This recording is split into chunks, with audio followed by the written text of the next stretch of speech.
Welcome everyone to another edition of Between Two Nights, March edition. We have our number one night, Mr. Walker, and our number two night, right there, Mr. Falzoy. So, Mr. Walker, do you want to get us started off? Well, we are pretty excited. We got some things coming up here as we got a couple weeks till spring break, and then that nice long stretch through all of April and May. Right when we come back, we got some things in terms of testing. Mr. Felser? State testing is upon us.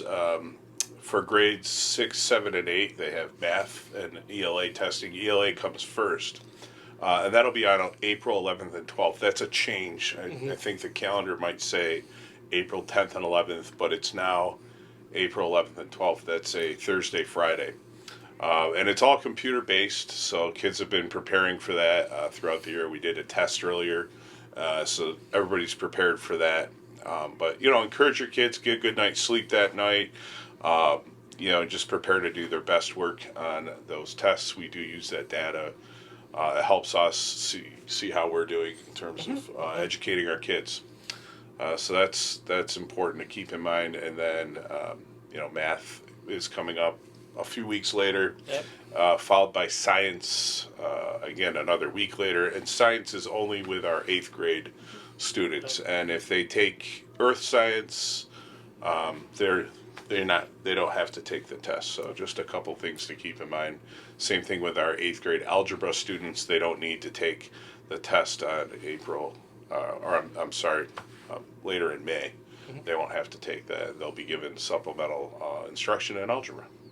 And is the 8th grade science test, is it like a shortened version or is it the... It's a great question. It's only one day. Right. And this is the first time we've done it on computers. Okay. So some changes. They took away that whole lab part of it. Yeah, Okay. and the lab's gone too. Yep. Yeah. Okay, and Mr. Walker, I think you wanted to talk about our exciting new Eclipse-based musical coming up. Yeah. I've talked about it before. Some cool things coming up over at the end of spring break. So on April 6th and 7th, there is a special encore performance of Midnight at Midday, our original CRMS musical, written by our teacher, John Beal. The kids did an amazing job in February, and you get to see it again. It's actually part of the Rochester Eclipse Task Force webpage and their program and their calendar of events. We've actually gotten phone calls from different media places around the state, even around the country, wanting to check it out and hear more about it. So it's a really, really exciting thing. It's towards the end of spring break. When you're back, you're relaxed, you want to come see a cool show. It's at 7 o'clock on that Saturday and at 2:07 on the Sunday, which is the time of the eclipse, the next day on April 8th. And another exciting student thing that just happened, we have our Unified Basketball Trophy. This is a smaller version of the first place trophy, which unique thing happened this year. This was last Friday. Again, a super exciting event. And the game ended in a tie. You couldn't script it any better. Best way to end. So, Calkins and Barker. So we'll kind of do that. But it was a great event. Thank you to everybody who came. We had almost 1,000 people in the gym. Just another exciting night. Am I able to touch this glory? Yes, you can. Yes, you can. It is special. The first place trophy, we're keeping that one, is on display in Miss Petty, one of our coaches' classroom right now. So our next piece is exciting. We're going to take a short break, and you're going to see some footage about one of our newest staff members here at Calkins Road. We'll see you after the break.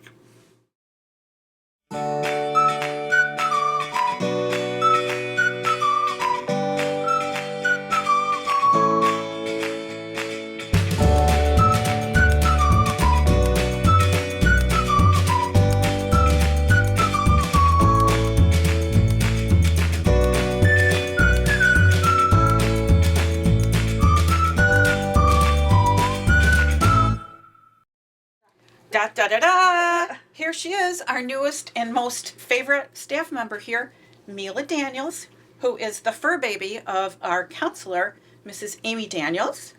Mrs. Daniels, can you tell us how did Mila achieve such greatness as the Calkins Road therapy dog. Please tell us what the process was. Sure. I started taking her to classes when she was really young. She did puppy classes and obedience classes, and then we went through a program called Rock Dogs, which certifies the dogs in about 8 weeks, and they have to pass a pretty rigorous test to make sure that they're going to be good in pretty much any environment that you can bring them into. Fantastic. She was just a little bored. She did a nice yawn Okay. during that. Yeah. Stay awake, babe. Yeah. Here. So when Mila does come to Calkins, what does she do? Tell us about a typical day. She spends a lot of time with kids. She's in the hallways. We usually kind of stop traffic in the hallways where the kids spend a lot of time petting her. She goes into classrooms. She spends time in the counseling office, seeing kids and kind of snuggling up to kids. She goes to counseling groups. She does one-on-one counseling sessions Yeah. with kids. Pretty much, and a lot of times, whatever I'm doing, she's doing. Yeah. And she attends some meetings, which Yep, she is attends not a one of lot her of favorite meetings. things, No, but no, she does. she'd rather be with the kids. She'd rather be with the kids. sure. In Yep. between, she does some napping in Amy's office, Has but a special chair. yeah, she has a special chair. Yep. She has a bed which she doesn't really want to use, but No. she has the chair which she Yeah. likes. So, yeah. Mrs. Daniels' question is, sir, Mila's not alone as a therapy dog. There's Honey too. Honey, the golden retriever, your best friend, Do, right? do they ever get a chance to play together? They do. They usually have 1 day a week together. Mila. And we love to give them a little time to kind of like play in the courtyard together. We actually take a few students out in the courtyard and they have some playtime. And then like a couple Fridays ago, we just had some fun time in the hallway after the students all left, right? You played with Honey. Now, my understanding is there's a certain kids who really kind of bond with Mila. Can you There are. talk about that? We do. We have some kids that pretty much know what day she's going to be here, and we try to get here a little early, and we almost always see them in the hallways, and they come to say hi. We have one or two that come in the counseling office to start their morning with Mila, and then usually make appointments to see her later during the day. Yeah, she has Super. quite a full agenda. She does. And then when she goes home, she's like done for the day, right? She's exhausted. Exhausted. Yeah. So, yeah, she's one of our newest and favorite staff members Most here popular, at Calkins. yeah. Most popular. So, yeah, we just wanted to introduce her to everybody. Say goodbye before you get So- off camera. I guess that's it for now. Thanks, There you go. everyone.